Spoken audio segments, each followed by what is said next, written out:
Well, hey there. Welcome back to the show. I'm Deanna Yates, and you are listening to episode 195 of the Wannabe Clutter Free podcast.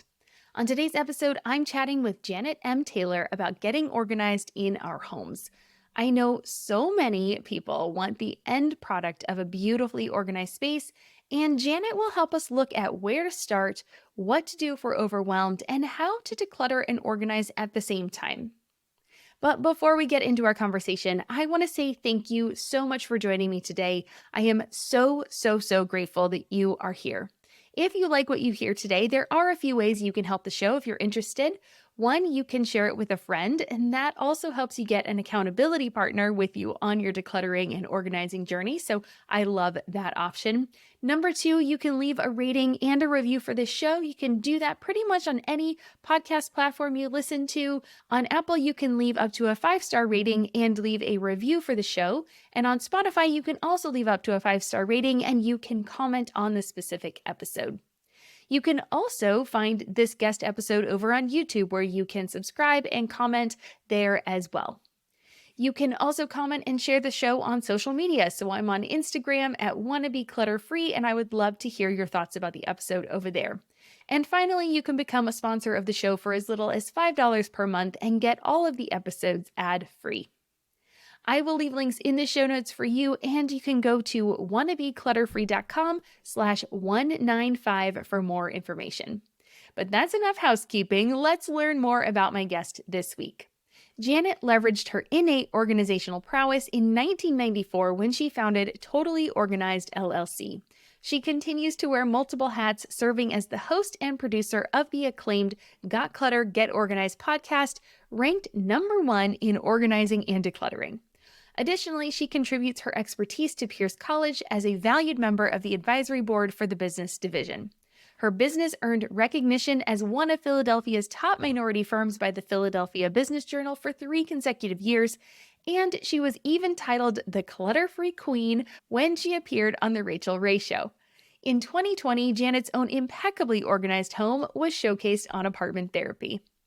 Give this episode a listen, and when you're done, head over to wannabeclutterfree.com/195 to get the show notes for today's episode with links to Janet's website and her resources. Again, you can find it all at wannabeclutterfree.com/the number 195. And now let's get to our conversation. Well, hi, Janet. Welcome to Wannabe Clutter Free. How you doing today? I am doing fantastic. I'm always so excited to be here with you. Oh, I'm so excited to have you. We just got off of the Chaos to Calm Summit recently, and it is just so nice to be connecting again. And so I'm excited. So, just in case anybody missed the summit or they haven't heard us talk before, can you tell us about yourself and what you do? So, I am what they call a professional organizer. I like to really call myself a life organizer. And I basically go into people's homes, their offices, help them manage their time, and also help them be strategic with whatever goals they've set for themselves in order just to cross things off of their list. And to do that by saving them time, energy, and a lot of times money. Ugh, I love that. The time, the energy, and the money, right? That's really what it all boils down to. So, how did you get into professional organizing? So I was laid off. I was working for a company. I was laid off, and I decided I wanted to really be more in control of my finances as well as my future. So I came across an article of a woman who was doing organizing. She was speaking about it in a corporate setting. I reached out to local organizers, reached out to the National Association, and that's how I got started. Huh, fascinating. What were you doing before? I was doing customer service. I was doing organizing transportation for senior citizens. Whether they wanted to go to the market, they had to go to a doctor's appointment, I would kind of make those arrangements for them. Interesting. Okay, very cool. What is one of your favorite things about being a professional organizer? I think when they really the stress release, when people get their space organized, when they declutter, get rid of all the unnecessary, and they really begin to utilize the systems. And it's sort of like a lot of times it's that weight that's just lifted off of their shoulder because one, they no longer have all that, they're surrounded by all that chaos and clutter, but also they feel like this is something I can do. I can manage this. I can maintain this. And the smiles on their faces too. Yeah. Yeah. I love what you said earlier too about being a life organizer, not just a professional organizer, but a life organizer. And I just love the idea that yes, it is more about what we bring to the entire life process, right? All the different systems, like you were saying, all the systems you set in place and all that kind of stuff. Can you tell us about how do you see the difference between decluttering and organizing? Because I know they're very different, but I think people lump them together a lot. So, what do you see the differences between the two? So the difference is decluttering is more like the first phase. It's where you come in and you just get rid of the things that you're not using, no longer working, just taking up valuable real estate in your home or in your office. And once you really let go, and it's about letting go, then you create a space where you can organize all the things that you and your family use and just create systems so that you can find things the first time that you look and you're not frustrated because you're wasting time and energy looking for scissors or a tool, etc. Yeah. All right. So, yeah. So, decluttering, right? Clearing out, getting rid of the stuff that you don't need. So, you're not organizing the chaos. You're not organizing the clutter and the stuff that is just getting in your way and causing those stress levels to go up. But we are then, once we get rid of that stuff, then we get to organize the stuff that we're keeping. Now, do you recommend people do a big declutter first, or can they do them simultaneously? If they is there a way they can work together? Because I know everybody's really after that end goal of the organized space. And I think when there's a giant, your whole house is looming over you, you've got this huge project, it's something you haven't ever done before. And you're like, I don't want to spend all of my time decluttering. I want the pretty end goal. Is there any way that they can do them simultaneously or any tricks or tips for that? And yes, you can do it simultaneously. And I would suggest that people just do it in smaller increments. For example, let's take luggage. It's getting a little warmer here. People are beginning to get travel. So go in and declutter the luggage. Get rid of the luggage that you no longer use and you no longer want, but then also set up a system for the luggage that you are going to keep, or maybe you are going to get a few new pieces. So that's how you can do it. You can categorize. I'm going to do the luggage. Or I know people who organize and decorate their houses seasonally. So you can just go by season, like, okay, I'm ending one season. So I'm going in and I'm really looking at the things that I haven't used this season. I probably haven't used in a couple of seasons and get rid of those, but then also setting up all the things that you are going to use and for your decor, and then also pull out whatever you want to use for the coming season. Well, I will say I live in Southern California, so the seasonal decluttering thing is so different for me. I don't think I would know what to do with myself. Although I have lived where there have been seasons. I've lived in Chicago, I've lived in Germany. We've lived with lots of seasons. My husband's from Iowa. But that seems like a lot. But I get it. If it works for people, go for it. I definitely love the idea, though, of the incremental decluttering and organizing and doing little bits at a time. What I also love about that idea is the fact that you can learn along the way, right? We were just talking before this about learning through that summit, and it was the first one that I had done, and so it was just a whole learning process. And it's that way with everything in life, whether it's decluttering or trying something new in your business or trying a new activity or becoming a parent for the first time. Everything has these learning curves, and so if you can test the waters, right? Do a little bit, test it, see if it works for you, and then go back and tweak what doesn't work or use that what you learn on the next system you set up. I really love that approach. So, anything to add there? And as you were talking, I was thinking one time a parent brought me in to organize a son. Well, actually both of her sons. And the youngest one, she was just a little frustrated because she said he wasn't having things organized, hanging things up, but also he was getting so much clothes from his older brother. It was just so overwhelming. And then when I started working with him, I realized he didn't have hangers. So I went to the mother and I said, why he isn't hanging things up? Because he really doesn't have any hangers. He's got a few, but he doesn't have enough for the volume he actually really is using on a regular basis, but also for the other things that he's getting from his older brother. And she's like, huh. And she's like, okay. So then she went out and then she bought some hangers. But sometimes, like you said, it's just looking at something a little bit differently, like, you know what, this is how I can fix it. Oh my gosh, I love how simple that solution was, right? Sometimes we do overcomplicate things and we make it seem like it's this big giant problem when literally all the boy needed was some hangers. That's so interesting. Ah, That's all he needed. That's all he was so happy. That's all he needed. oh, and then he was able to take care of it himself. That's amazing. Oh, that's so fun. What about when someone so we were just giving us an example of starting with luggage, which I think makes sense, and especially with where we are right now in the season. It's February when we're recording this. It'll come out in March. But again, it's that kind of spring breaks right around the corner. People are gonna go on vacation. So I like the luggage idea. Let's take a quick break to hear from our sponsors for today's episode. And when we come back, Janet and I will talk about where to start if you are overwhelmed by your home and ready to declutter and organize. But if people are really overwhelmed in their home and they're ready for a change, right? I think people can be overwhelmed and not be ready for the work and the change that needs to take place. Because I think it's a big internal change that happens when you start to go through your clutter and your stuff. But where do you suggest they start if they are just like, okay, this is it. I'm ready. Let's do it. So I would suggest a lot of times you really start sometimes in the area that's really causing you the most stress. And it could be like a small area. It could be every time you come in the house, you're tired of seeing the shoes all over the place. And it could be just something simple like, you know what, I'm gonna get a shoe rack, or they got now shoe cabinets, and just put it there.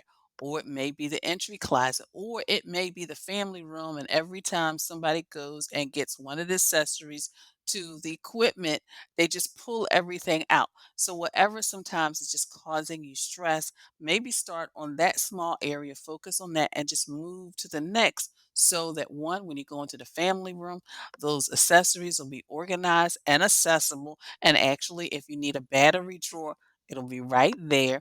Or when you just come home, whether you are managing the home and you just come home, or either when you're working and you come home, the shoes, they're in some type of system. So it's always just starting small and not necessarily, even when you're looking at the big spaces like the garages and the basements and the attic. Sometimes, again, it's good to just do a little bit and maybe just start with just decluttering, getting rid of the boxes that you may have just put in there just to put aside, but you've already put the furniture together and you don't need them anymore.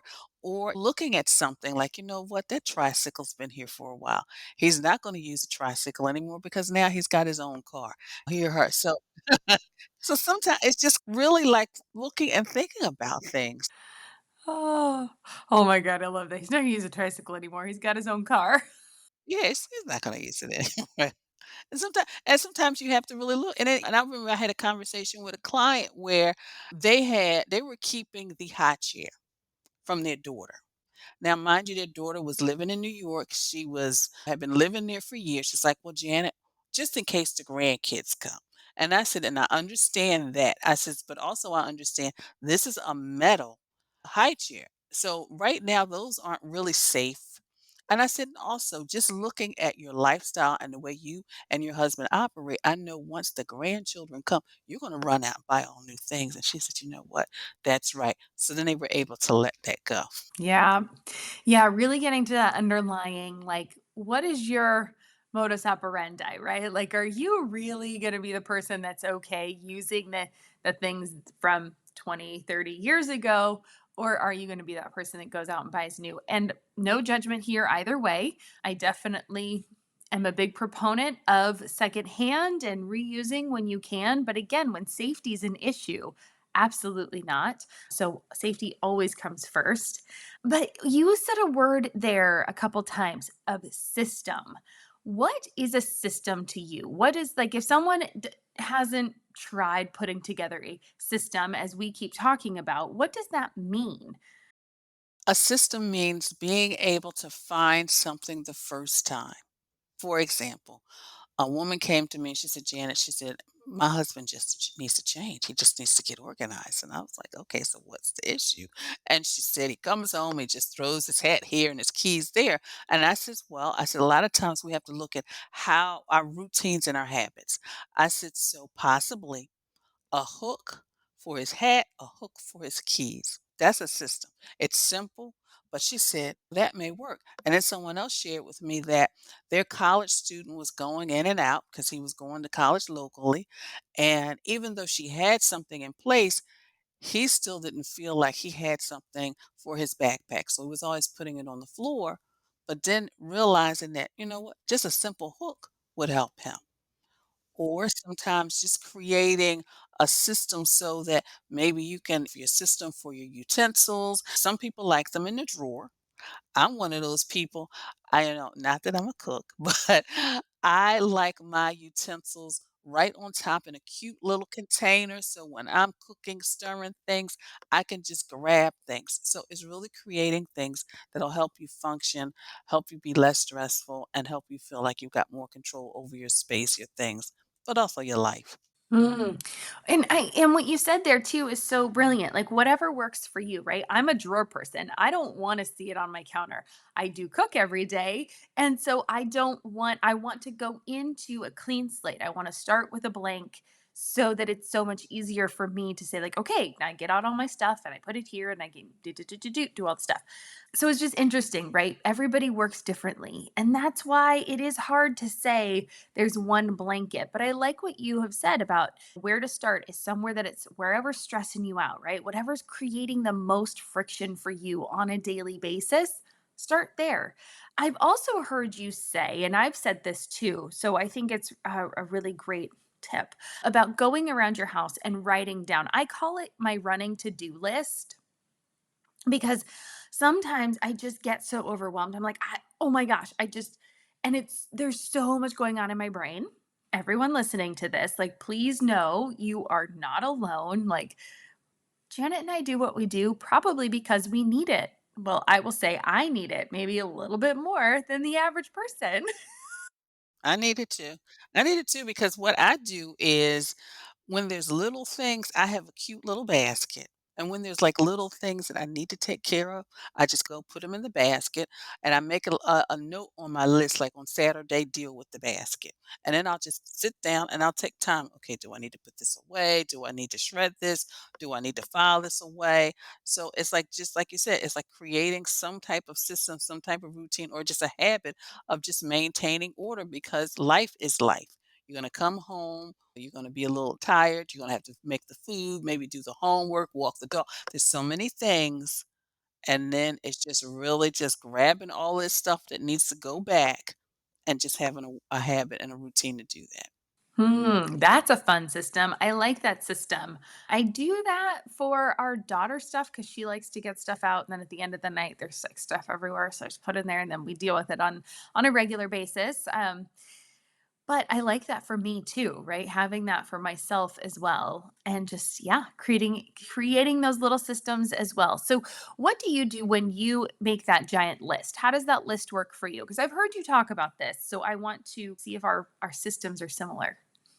So I don't make the list too big because sometimes if the list gets too big, nothing gets done. I try to have like no more than maybe three, but no more than five tops things that I know I can do. But also, what I do is the next step is I make sure I block out time to do it because I can have all the lists in the world, but if I don't make time to actually do what's on the list, then it doesn't get done. So that helps me. And then sometimes I take it a little step further depending on what it is. Maybe I have to call and just confirm something, maybe about my medical appointment, or maybe I have to take something to the cleaners, etc. So I'll make sure, like, if I take something to the cleaners, put it by the door. If I have to make a call, I have a folder. My folders are listed by the days of the week. So I put that information in there. So when I start my day, I open the folder and there's all the different little things, pieces of paper, etc., that I need to cross off of my list. It'll help me cross items off my list. Hmm. So great. Okay. Blocking out the time. Another genius tip. Love that. Now, you were saying earlier, one of your clients coming to you and talking about her husband and how he was unorganized. And I hear that all the time. I definitely am a proponent of working on your stuff and yourself first. But let's say we've gotten to that point. We have started this process. We're committed. We're in, all in. Our families have seen us doing this. Do you have any additional tips for helping listeners get their family on board? Let's take one more quick pause, and then Janet will let us know her thoughts on getting your family on board with getting your home in order. You do not want to miss her advice here. It was interesting you say that because she's a friend, but she's also a client. She shared with me that she realized that her clutter was not only impacting her, but it was actually really impacting everyone else. And I think that's where we have to get. It's like, wait a minute. If I don't put the scissors back, then what's going to happen? Somebody's going to be yelling, Mom, where are the scissors? And it's really just about showing that respect for each other so that I'm done with the scissors, I'm gonna put them back. So when the next person needs them, they can find them. So it's really about looking beyond ourselves and how is our stuff really impacting everybody. If I just come home and just throw my coat here, bag here, keys there, what's going to happen for the next person that comes through the door? Are they going to be able to sit down? Are they going to find the scissors? Can they find the screwdriver when they need it? Or whatever it is. So it's really looking at how is it impacting everybody else? And that can even filter over into our workspaces too, but we're talking about home stuff right now. Hmm, that's super powerful looking at it with that lens. That's super great because, right, sometimes, and I'll put my hand up first. Sometimes it's easier for me to do things for other people than it is for myself.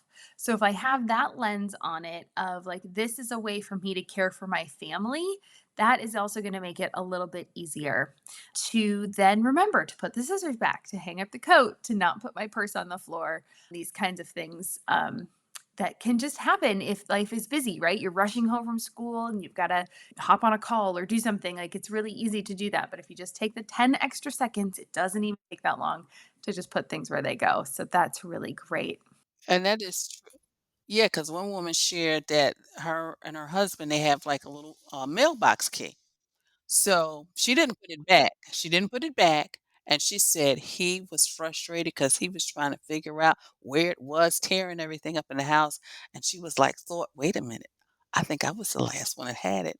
And then she realized, she said, "You know what? It was in my purse." She said, "So I had to apologize and go to him." She says, "But we always have it on the hook." She says, "But I didn't put it back on the hook." And she said, "I really saw how that my little action just impacted, just caused stress, frustration." He was like, "I can't find the key. Where could it be? It's a little key that it dropped behind something."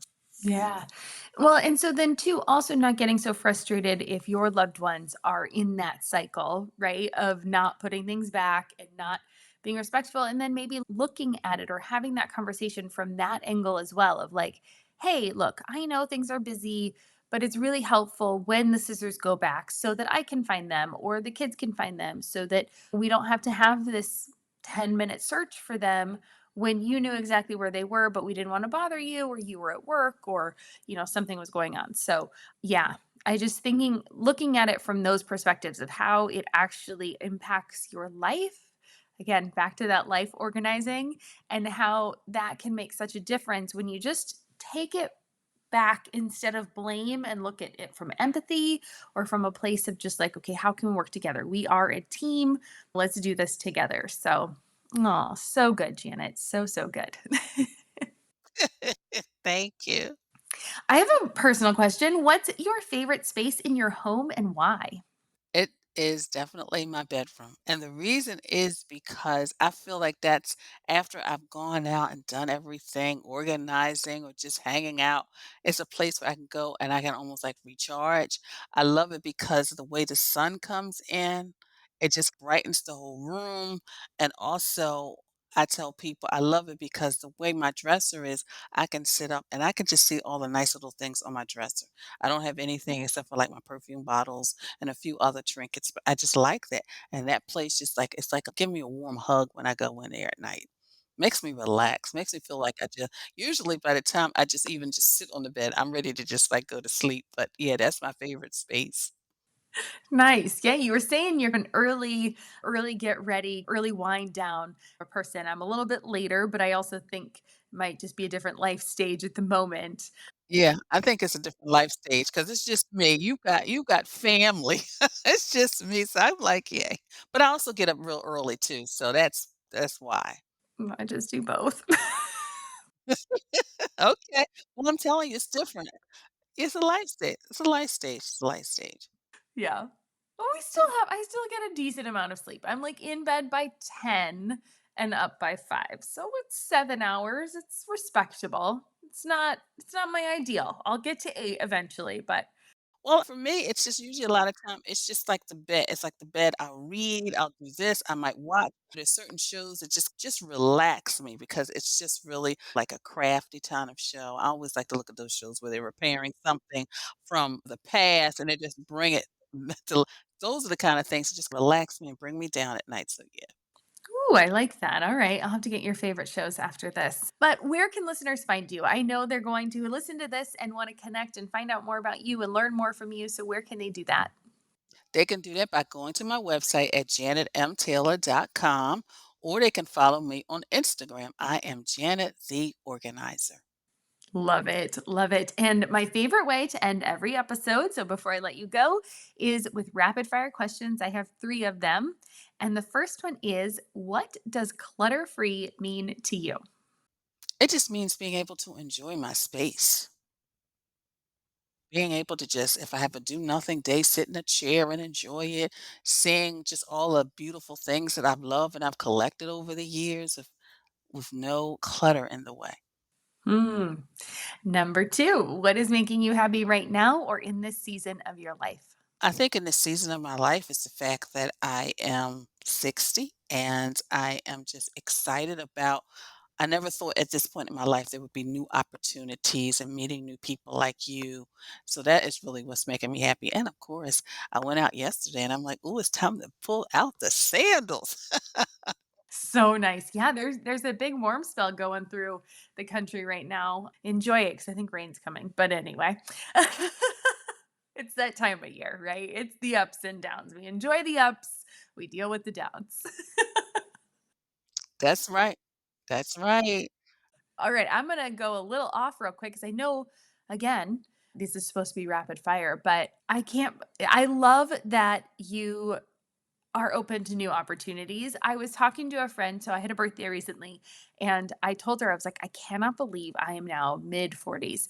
And I said, I just don't feel like it. But I think a lot of it is the mindset, right? The ability or the willingness to learn new things and try new things and do new things and meet new people and just put yourself out there. Yeah.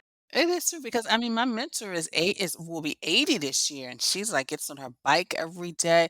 We have all these wonderful conversations. We're constantly texting each other back and forth. I'm like, I saw this on Instagram. What do you think? And then she'll send me some, Janet, I know it's about an hour, but I really think you would find this conversation interesting. So we're always doing things like that. And she's always doing new things as well. She's not stopped. I think that's the key to staying young, really, is just keeping your mind open to new things and just be interested, right? Be interested. And that's true. That's true. That is true. That is true. That keeps us young and youthful.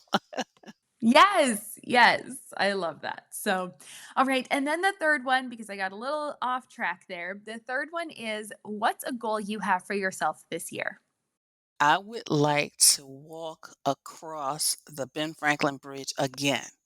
I did it once. I did it a few years ago, and I wanna do it again. It was walk and I actually twice because you walk to one side, which is Jersey, and then, of course, you gotta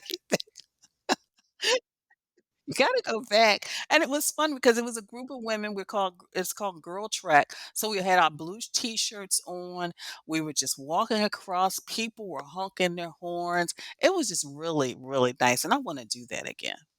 That's cool. All right. So, is that just something you guys did together or was it an organized thing? It's an organized thing. The reason Girl Trek was started was so women would could walk and not feel like they're walking alone, so they could pair with each anytime, day or night. But yeah, and they just decided to plan it. They're like, "Look, let's just cross the bridge." I'm like, "Okay, I'm down."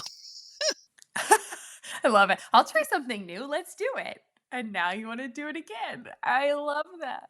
I wanna do it again. I wanna do it again.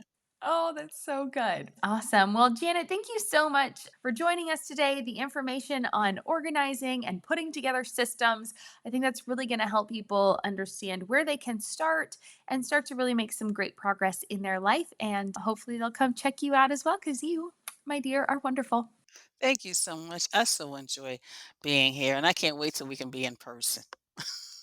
I know someday we're going to get in person. We're on opposite coasts, but someday we'll make it happen. Yeah, someday. Yeah, we're gonna make it happen somehow. Somehow. Somehow, some way, we will. I love it. All right, Janet, have a great day. Thank you. You too. Bye. That was a good one, right? One of my favorite things about this podcast, other than helping you listening make positive changes in your life, is getting to meet and chat with amazing people like Janet. I love to hear how others look at and approach decluttering and organizing. But I would love to hear your thoughts on this episode. What stuck out for you the most? I would love to know. So comment on this post on Instagram or send me a DM. I'm Wannabe Clutter Free on the social channels, or come on over to Facebook and we have a group over there. It's the Wannabe Minimalist Family Group. It's on Facebook and you can share with that private community. There will be a discussion thread for this episode, and we'd love to chat with you in the comments. You can also leave a review on Apple Podcasts, a comment on this episode on Spotify, or a comment on YouTube. It's up to you. And remember, if someone who could use a little help with organizing or starting their journey, go ahead and share this episode with them. It might just be what they need to hear today, and it might be a great way for you to get an accountability buddy on your journey.